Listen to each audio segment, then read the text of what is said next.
ഒരു മീൻ അടിച്ചിട്ടുണ്ട് കേട്ടോ. വീഡിയോ ഒന്നും എടുത്തിട്ടില്ല, ഇല്ല, വെറുതെ ഞങ്ങൾ ജസ്റ്റ് കാശ് ചെയ്ത് അവസാനിച്ച് പോകുന്നതാണ്. അപ്പോഴാണ് മീൻ അടിച്ചേക്കണേ. വാഹയാണ് അടിച്ചേക്കുന്നത്. നൈസായിട്ട് ലാൻഡ് ചെയ്യാനുള്ള പരിപാടിയാണ്. അണക്കണില്ല പുള്ളി, ഭയങ്കര ഓട്ടോ.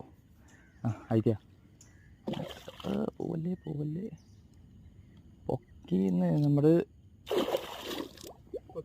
പൊക്കിണ്ട ലിപ്പ് ചെയ്തോ പൊക്കിട്ടാ ചിലപ്പോ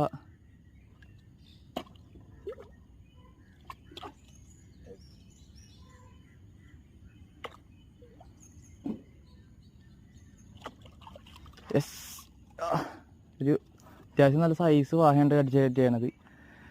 ഇതാണ്ട ഫ്രോഗ് ഫ്ലൈഡാക്ക് ബ്രാവോൻ്റെ എന്നാണ് പഠിച്ച് കയറ്റിയത്. ഇതാണ്ട സൈസ് മീനാണ്, കുഴപ്പമില്ല, അത്യാവശ്യം കുഴപ്പമില്ലാത്ത മീൻ. സഞ്ചിയിലേക്ക് ഇരട്ടെ. കാര്യം എന്ന് വെച്ച് കഴിഞ്ഞാൽ ചാടി പോകുന്നതൊക്കെ പറയാൻ പറ്റില്ല. വഞ്ചിയിലായതുകൊണ്ട്. അതെ,